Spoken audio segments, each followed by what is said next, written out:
It's the Football Daft podcast with Ewan and Grado, and we've got a very special guest in the studio with us today. I've known this man for a number of years. I respect the man, love the man, got a lot of time for the man. It's the one and only Tommy Sheridan. I don't even need to tell anyone who you are or what your name. Everyone knows who you are. You've been there, done it. Got for Big Brother, innit? I tell you what, Grado, that's the best tenner I've ever spent. Ewan, that was well worth it, mate. Absolutely brilliant. PR par excellence. Thank you very much, brother. But it's true though, Tommy. You're so well known in Scotland. I mean, you say the name Tommy Sheridan, somebody knows you or is aware of you and or knows something about you. I reckon I'm one of the Marmite guys, Ewan. You know, some people love me, lots of people hate me, but in some respects, the old Oscar Wilde philosophy comes into mind. The only thing worse than being talked about is not being talked about. So there is a wee bit about, to hell with it. I'd rather have been on this earth and made an impact than been here and nobody knows you. So what the hell, you know? And you've made an impact. Well, I've tried the best I can in politics. I've been reasonably successful in campaigns. The anti-poll tax campaign, obviously. Saving Scotland's water from privatisation was another campaign I was very involved in. Bedroom tax more recently. And, of course, independence. I'm very involved in that. I've got my wee T-shirt on. No fear, only hope. It's going to happen, Ewan. We lost in 2014, but narrowly. I think the future is an independent Scotland which breaks off the shackles of Westminster and tries to build a new and a better Scotland that actually puts people into decent jobs with decent pay and builds our education, our health service, gets rid of nuclear weapons, and we have a country that we can all be proud of. That's what I want, and hopefully that's loud enough for Grado, because I know that he's suffering. That's what happens when you're a young man like Grado and you've been away overseas having a wee shindig. I've brought something in specially for Grado because I know he won't recognise this. It's a Champions League ticket, Grado. I know you've never seen one of these, but it's for the night's game. Listen, I've already got a bone to pick with this guy already. Right, okay. Right? Now, we were saying earlier on about the Buffs. I love Tommy, right? And by the way, he's a good football player. I know he's a good player. I've seen him play, he's good. So, anyway, the Buffs that I'm playing, supported as a boy. Tommy didn't know this right enough, right? But it was one of the last games at the Buffs Park are now moved along the road. They've got a new pitch. I was through and goal. And I thought, this is big. I'm playing in one of the last very games at Abbey Park. I'm through and goal. I'm going to score. I'm going to score at the Buffs Park. Dream come true. Out of fucking nowhere, Tommy Sheridan fucking goes through me, takes the ball right off me. Nearly bursts into tears. Actually, Grado, if I can remember it rightly, or did you'd actually went past the keeper. You were down on your own left hand side. I was running back. I was playing sweeper at the time. You'd hit the ball, and it was true.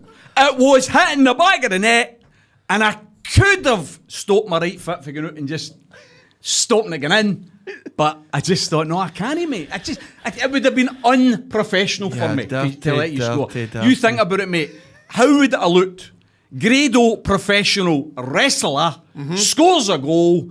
Tommy Sheridan, former junior player, doesn't score a goal. I couldn't have it, mate. I just couldn't have it. Well, so I'm sorry. I respect that, but, you know, what you done that day, you're a bad bastard. I'm kidding on.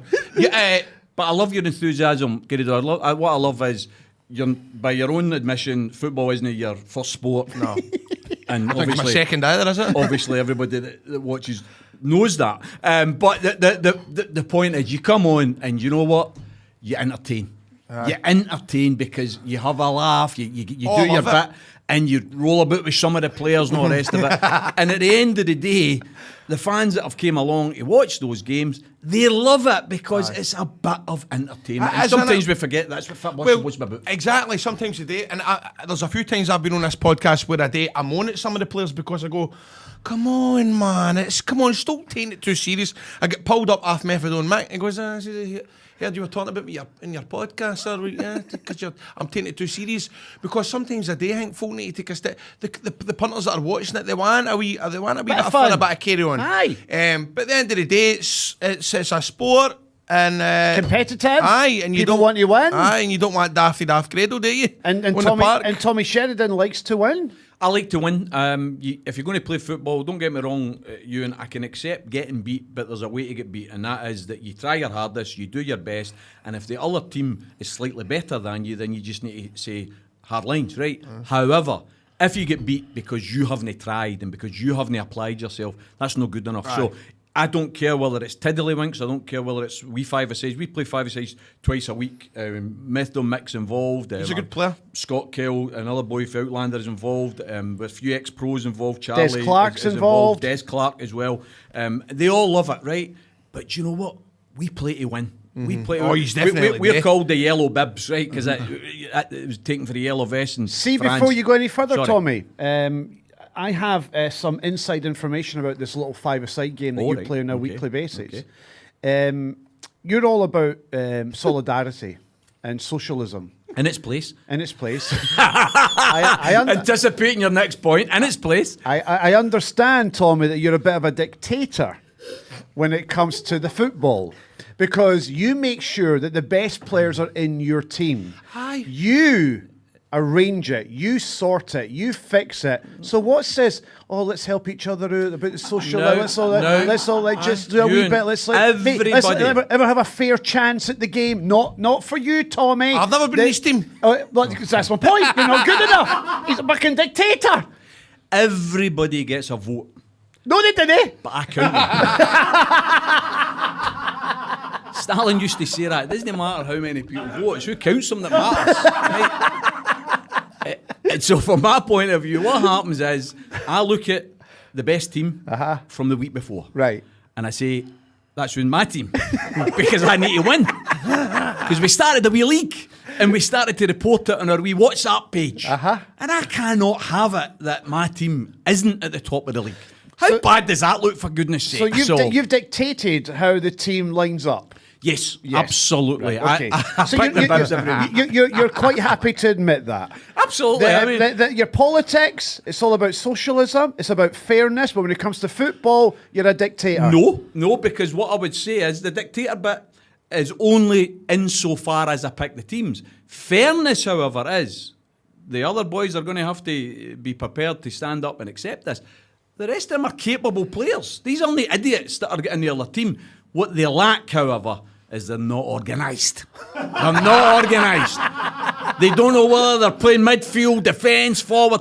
When I get my team, I pick it the night before, and I know who's centre forward, and I know who's in the middle, and I know who's in defence. That's the difference. Right, okay. So as you heard it here first, on this show, Tommy Sheridan, socialist, is actually a dictator. You love your football. We all know you love your football, and you're a handy footballer as well, and you're still playing at a decent level, even for your age. And I don't mean that to be not meaning to be ageist in any way, but you're still a really good footballer. And people have been on the show. Simon Weir was talking highly of you. Big Simon, he was on the show. He spoke highly of you and your football capabilities. Great player, etc., etc., etc. But why Celtic? Let's talk football. We'll get back to your politics, because a lot of people out there would love to see you back in politics. But first, let's talk football. Why Celtic? How did that come about? I think, Ewan, it's the same as most supporters of any team in Scotland. Who did your dad take you to see? Yeah. My old man was in St Brendan's Celtic Supporters Club for Linwood. Used to get the bus at the Argosy Bar in Paisley Road West. I now live in Paisley Road West. And him and his brother, my Uncle Jim, they used to take us every Saturday for about 6-7 years of age. I saw Jimmy Johnston, Kenny Dalglish, George Conley. I was at 7 in a row, Big Bully. I was at the Hibs 6-1 game where wee Dixie scores and does the wee somersault. These were legendary games that become indelible marks in your mind. So you grow up a Celtic supporter. I have to say, no doubt. So you never at any point swayed or looked at another team. Not at all. Not at all. Especially when you're a kid, because it can happen. I mean, I had a bit of a. I mean, this is becoming a wee bit more serious, but I had a bit of a fallout in '81 when I was at the Old Firm game, the New Year's game. We won it 2-0. Great. I had a big pal who, a socialist pal, come over from Southern Ireland, never been at a Celtic game in his life, and he wanted to come, so we got tickets up in the Celtic end, and we dominated the game, but it was Mark Walter's debut, and I was ashamed. As a Celtic supporter all my life, as a young man, I was ashamed because there was bananas getting thrown onto the park, there was monkey chants getting made, and I just couldn't believe this. I'm saying, wait a minute, this isn't us. that's the other mob that do that. We don't do this. This is terrible.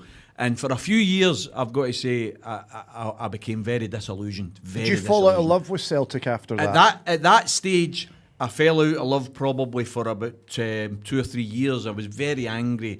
I was involved in politics. I was probably about 21, 22 by this time. Very, very active. I was trying to build unity among the working class. And I'm getting Celtic supporters giving monkey chants to Mark Walters. I mean, it was unacceptable to me. Now, I've got to say, in defence of Celtic, that would never happen today. Never happen today. It would be condemned 100% if it ever happened. I mean, there was an instant, I remember recently with the wee Aberdeen fullback. Shea Logan. Shea Logan. Yeah. And the idea that there would be any racist element to abusing Shea Logan is just garbage. Abuse Shea Logan because he's a dirty wee so-and-so and he gets out of the boss several times, right? Fair play, that's what he does. He's doing what he does and that's fine. But he's got to accept there's going to be a wee bit of comeback in that for the fans. But it wasn't racist, not at all. And I felt it was a wee bit naughty with some of the social media stuff I seen afterwards, trying to make a racist case out of it. It wasn't racist. It's just that's it's Rangers and Celtic. There's elements of it in both sides of supporters. It's very frustrating. Like you, I've always been Rangers, and I've got my memories. I was brought up primary 5. When we won 8 in a row, I was at the game, Rangers versus Aberdeen, the Gaza show, and that'll be a memory that lives with me, and that built my love, my loyalty for Rangers, and I still think even now that there's both sides. You get fans that let the teams down, and it is a minority. You know, there's times where I'll go out and selfies and stuff like that, and the majority is brand new, and you'll now and again you'll get some fucking idiot that will record you and go, right, Grado, say this, Ken, on the foot, say fuck the whatever. Yeah. And I go, get a grip. Yeah. Like you say on Twitter is one of the worst places for that. The worst places for it.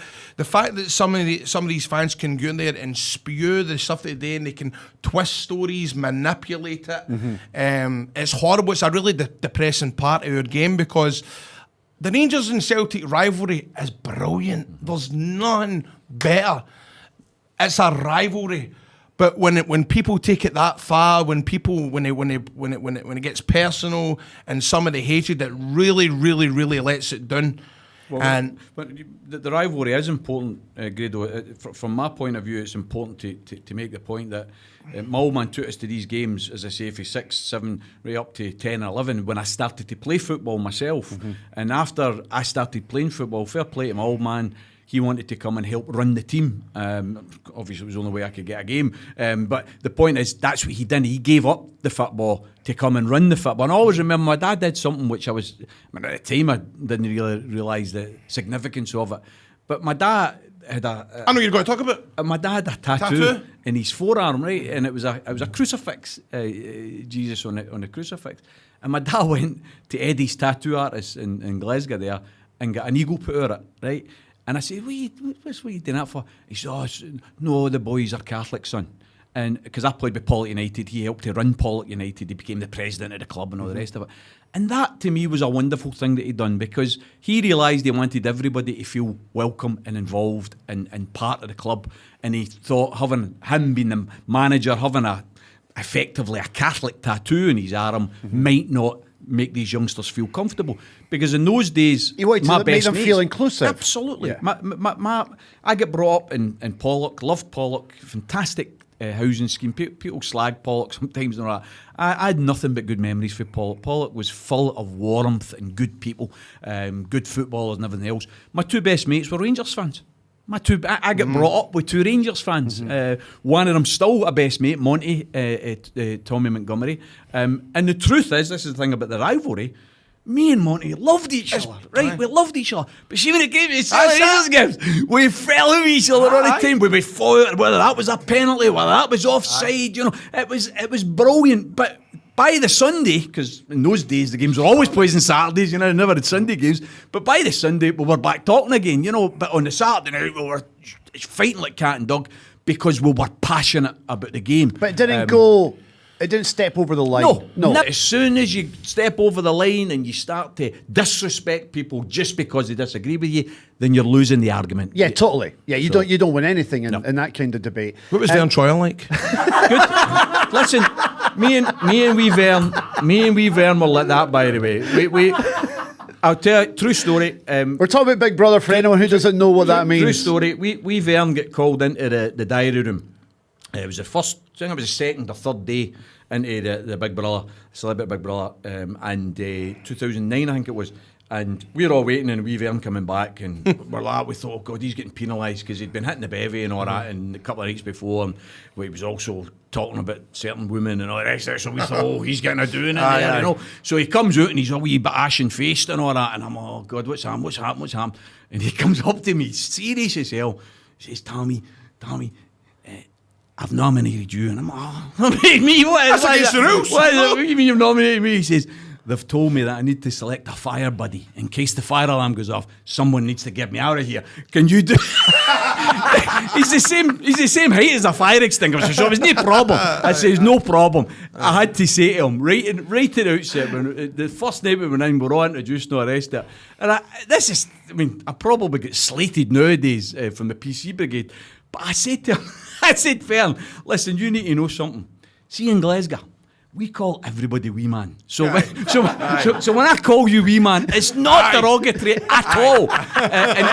And when I reach to get your cutlery or a plate or whatever, I'm not being disrespectful. It's just manners. It's the way I was brought up, pal. So, and we turned out to be the best of mates, best of buddies. So much so that we had one night, this is a famous part that's on the best of Celeb Big Brother. If you do the highlights, you'll see this. Because what people watch is Vern crashing into the... That's right. Was he wrecked with it? Well, this is what happened. You see, the lead up to that was he was having a discussion with me and Coolio, and he was down in the champagne now. He's only a wee guy, so it's not taking that much champagne for a wee man to get drunk, but he's down in the champagne and he's telling us that he's in love with Latoya. Right. And he asks us, what's his chances? What do you do in a situation like that? Because you don't want to be a right rotten bastard. Now, listen, wee man, you've no chance. But the same token, you don't want to be artificial. So we were trying to gently say, do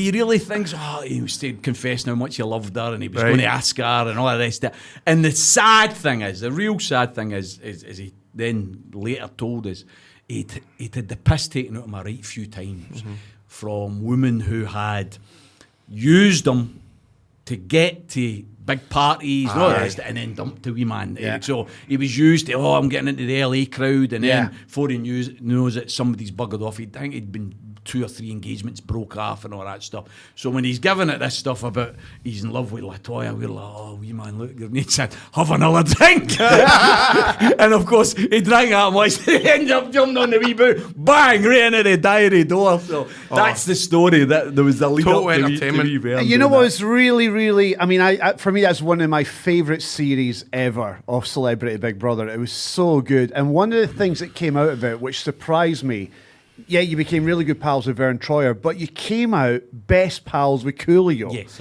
So you and Coolio are the best of pals, and he came to Celtic Park, that's what I was going to say. and he did the half-time draw. Yep.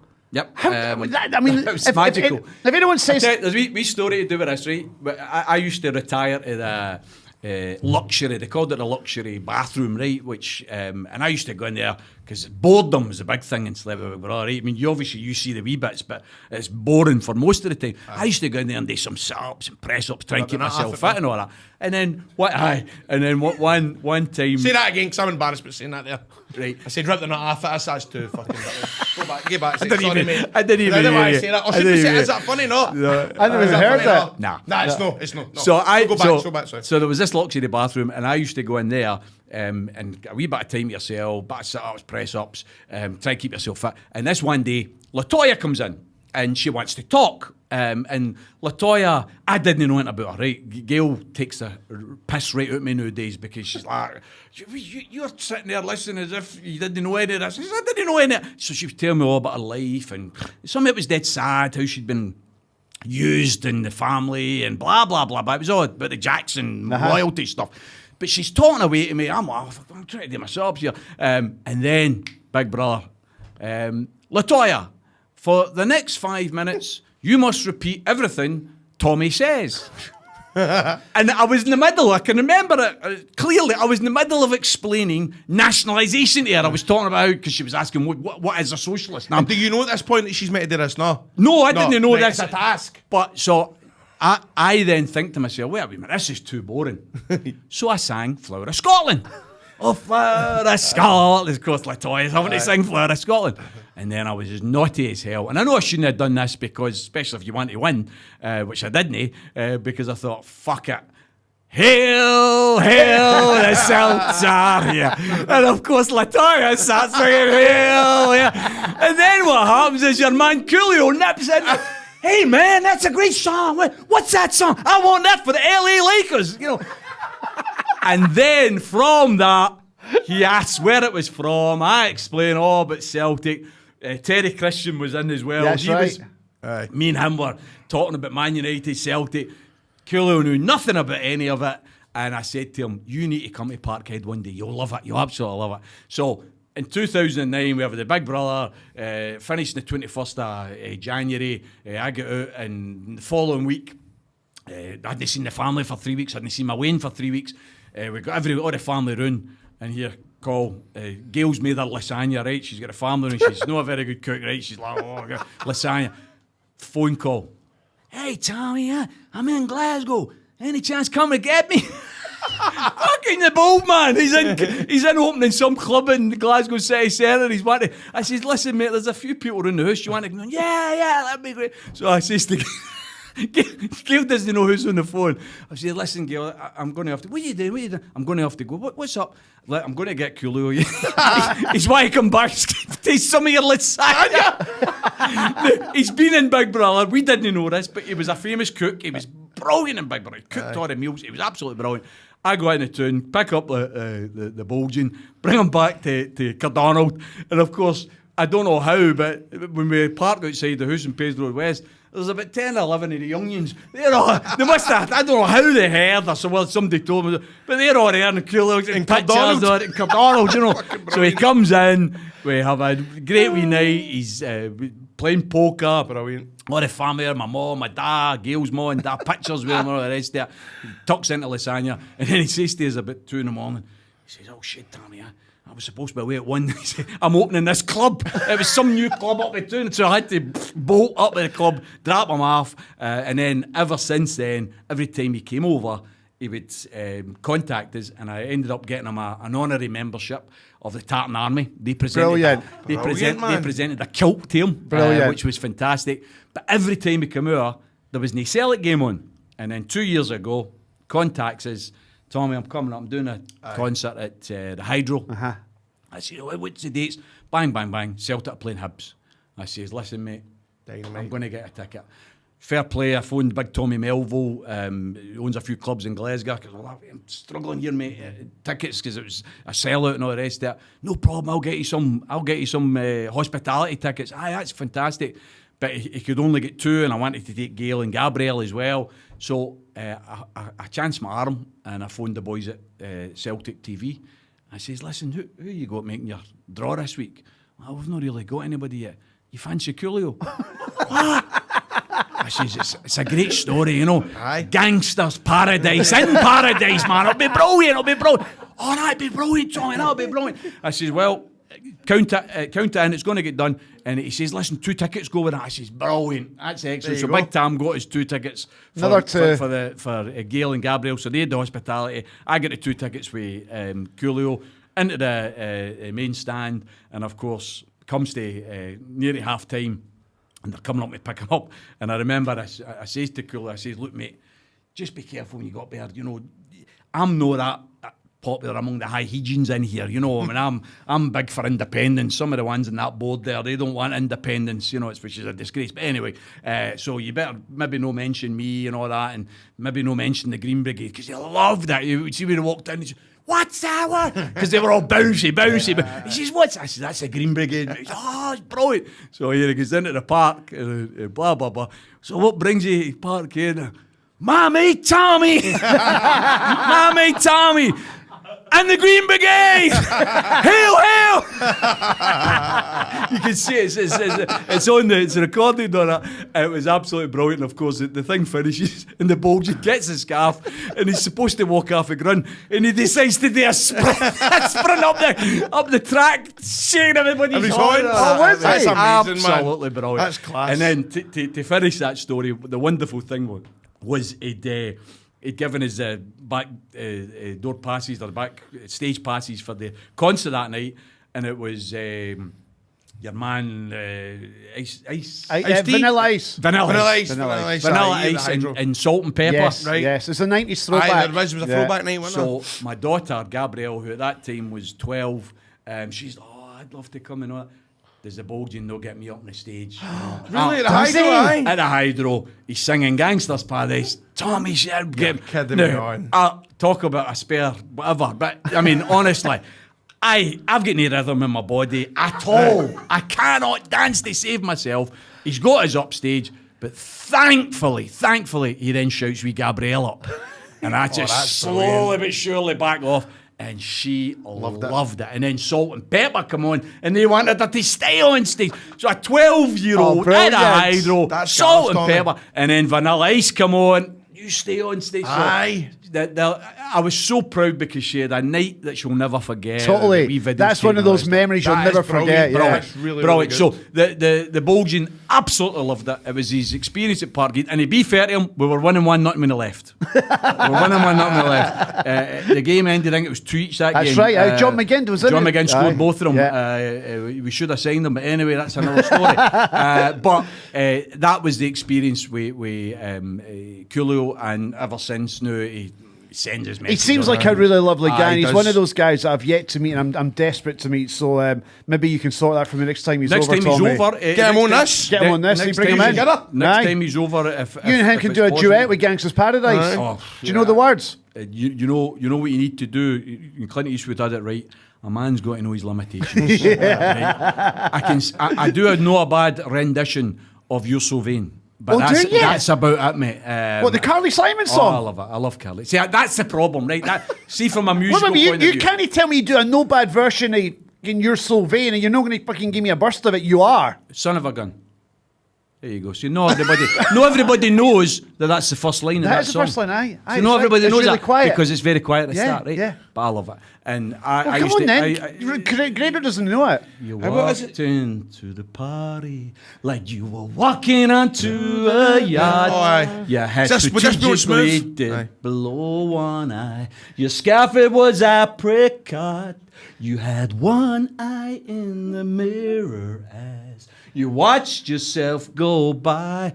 And all the girls dreamed that they be your partner. They be your partner, cause you're so vain. You probably think the song is about you. You're so vain. I bet you think the song is about you. Don't you? Don't you? Hey! You are good at that. I wouldn't say I'm good at that. But I kill it less than I kill other songs. You can carry a tune. Before we let you go, because we have to tell everybody that we're recording this on the day that Celtic are playing FC Cluj in the Champions League tonight. There you go. You're showing the ticket to the camera. Tommy's leaving here to go to Parkhead for the big game tonight in the Champions League qualifiers. 1-1 from the first leg. I mean, listen, I know this podcast is coming out in a couple of days, but Celtic should be in the next round? I'm confident, as you generally are as a supporter. You go to the games, you always expect your team's going to win, but they're going to have to turn up. They're going to have to play. So I've got to say, Ewan, they've started the season like a train. We'll talk about that in just a second. So let's do this in 2 takes. Celtic are through. Well, hey, tell us about how good it was. Fantastic game. I better say that again. Ryan Christie was outstanding. Aye. And Eduardo, he just goes from strength to strength. Yes. He is world class. Think it was a penalty. I thought it was 2. Celtic are out. What do you think of that? The ref was a disgrace. He obviously, he got the memo from the Masons. Mate, screw you were going to say that. It was absolutely, it was never a penalty. Let's talk about the season as it is right now. I mean, Celtic, 12 goals in 2 games. They've conceded 2. On fire. And I was unsure about the appointment of Neil Lennon.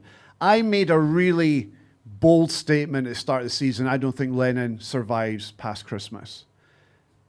Right? Right? Now that could He does this quite a lot. But the thing is, I think it was huge boots to fill when you replace Brendan Rodgers, right? But I've got to give Neil Lennon credit. Right, okay, it was only St Johnstone who had done pish in the League Cup, right? But again, the football that Celtic are playing is quicker.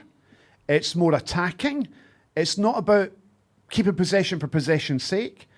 They look like they're a better attacking unit than they were under Brendan Rodgers. Now, we're only 2 games in. It's a long season ahead. So my prediction for Neil Lennon could be wrong. But Rangers have also started really well. And I think that's enough of that. Right, so let me answer. Let me answer you, because I'm on record, as you know. I'm a massive Lenny fan. You're one of the few. But here's the thing, though. See, when he was announced, you were chomping at the bit to give him the job before they made the announcement. Absolutely. So you were with Lennon from the get-go. It didn't matter who was being rumoured to get the job. You wanted Lennon. So let's put it on the record. The guy done well in his first stint at Parkhead. Yeah. It was a hard gig. He didn't have anything like the experience that he's now got in the game of management, but he did very well. He organised the team. He got the team playing for each other. They were very difficult to beat, and we did well. He didn't have a good cup record because maybe on the odd game our concentration slipped, so that we had some poor results in cup games. So that was maybe Lenny's one fault in his first stint there. But in terms of a team spirit and the way we played, Wanyama, Virgil van Dijk, Big Forrester, he discovered some great players. He brought these guys to the club. So he made better signings than Rodgers, to be honest with you. Well, here's the rub, and this is what I tried to argue with Celtic fans that were against Lenny getting the job. He wasn't a step forward, and we needed bigger names and all that. I'm saying, away you go, bigger names, my arse. First of all, we have to accept we play in a league which is not considered a good league. So we just need to accept that. I mean, whether we like it or not, others don't see our game the way we see our game. But secondly, and most importantly, as a Celtic fan, we are 2 seasons away from immortality. Immortality. 10 in a row, for me, is the holy grail. It's not happening. The last thing you want to do when you've got 2 seasons to go is bring in a new broom that doesn't know the league, doesn't know the club, doesn't know the culture, doesn't know what's required. Lenny knows all of that. And he's had his experience at Bolton, he's had his experience at Hibs, where he had Hibs playing some brilliant football. They were a delight to watch. A delight to watch. We are now playing Lenny's way, which is no 40 and 50 passes going nowhere. It's 2 or 3 passes and then let's get it over the top and let's use the pace that we've got in the team. We had more shots against St Johnstone in one game than we're probably having the whole season under Brendan. Brendan's game was possession. Possession, possession, possession. A shot for Brendan was losing possession. Now, that is his way to play, and by the way, the guy did brilliant at Parkhead. I'm not one of those who call him a rat and all the rest of it. I don't accept that. I think he done brilliant for Celtic at that time. And what he did with Jamesy, and what he did with Callum, what he did with Ryan Christie, even although he was just breaking in, he made them better players, no doubt about it. But Lennon knows what's required. He's came in there and he's now getting the best out of those players in terms of the pace that we've got in the team. And I'm delighted at the success he's got. It's only 2 games, you're absolutely right. Although it's actually no only 2 games because we've had the qualifiers, we're unbeaten, and I'm confident we're going to go through the night, right? But I think as this season develops, it's going to be more of a 2-horse race than any of the last 6 or 7 seasons. Correct. There's no doubt about that. Back to the old days, Celtic and Rangers Stephen ding-dong battle. Gerrard has recruited well, no doubt about it. I liked the guy before he became the Rangers manager. No saying I like him now, but he was a class act. He was a player and a half. He was somebody you would always want in your team. And I think he was a fantastic recruitment for Rangers. There's no doubt about that in my mind. However, this season, he seems to have realised that he needs to have more flair across the whole park and he needs to have a decent defence. My hope is, and we'll wait and see what happens on the 1st of September, but I still don't think Big Connor Goldsmith is the finished article. I don't think he's good enough. Right, or Goldson. Or Goldson, sorry. Sorry, Goldson. What would I call him? Goldsmith. Oh, there you go. That's what you pay attention. So from my point of view, I still think Celtic are going to win the league. I still think we'll be strong enough, but I think Rangers will push us more this year. I'm glad for 2 reasons about the European stuff, and I hope Aberdeen withdraw and overturn their deficit. I was dead sad about that, and I was ashamed of the commander. But if Rangers advance, there's actually 2 things there. One is the Scottish coefficient, and the coefficient in Europe goes up, and that's very good. But the other is, I'd much rather Rangers having midweek games. More games to play. So that it's not just Celtic that's getting their pool stretched and run ragged. But for Celtic to win 10 in a row, you need to win 9, and that's not happening. Rangers will win the league this year. I think you're wrong, Paul. The reason I think Rangers win the league this year is that they have to win it this year because you won't stop 10. I just think you're wrong. I think they're going to throw everything at it, Tommy. They know how big a year this is. The good thing is that... And I think Lenny in charge might just be a hindrance. Right. Well, I think... Obviously, you're double wrong. I think you already know you're wrong on the Lenny thing. I think in your heart of hearts, you're saying to yourself... Well, listen, see, come 1st of September. That's the big thing. 1st of September. 1st September, if Rangers go and win that well, and they go 3 points clear. Hearts, when you've made a comment about Lenny won't last till Christmas, what you've had in your back of your mind is they're not going to do well in the qualifiers, they're not going to start the season well. You're thinking that he's not going to add a wee touch of magic. You're thinking they're going to go backwards. Yes. When most fans sitting in Parkhead against St Johnstone and at Fir Park against Motherwell. Remember, we had 3 draws against Motherwell. Brendan never beat Motherwell. But Tommy, hindsight is a wonderful thing. You can't accuse me of hindsight. No, you're definitely not you. 100% not you, because you were for Lenny right from the get-go. When he got announced as the manager to replace Brendan Rodgers, you supported him and you wanted him to get the job full-time. You're one of the very few. But the hindsight comes from other Celtic fans who all of a sudden think he's God's... what's the word? Well, look at my mate Toonsley. Toonsley's still... I've got my best mate's a Celtic fan. He still thinks it was the wrong decision, and he's still even saying after the weekend, because I said, I want you to come on the show this week, because there you go. He's 12, you're sitting top of the league. 12 goals scored. What's the deal? Early doors, Greedo. To be fair to your mate Townsley, he's entitled to his opinion. What my only demand on Celtic fans is, once Lenny was announced, no room for prevarication. You back the manager. Now, up until he was announced, people were saying, "Oh, I don't want Lenny, I want him, I want, give us this and that." Aye. Mourinho, Benitez, a lot of pish, right? Aye. But the point is, once he's appointed, you're a Celtic fan. You get behind the team. That's what you do. And I think he's going to prove them wrong. They're waiting in the wings, though. If you lose on September 1st at Ibrox, they're waiting in the wings to criticise the board, to criticise Neil Lennon. It's going to happen. Listen, mate, I was in Glasgow and a Celtic fan during the late 80s and 90s. So I lived through Rangers 9 in a row, right? Mm-hmm. I listen to some Celtic fans now.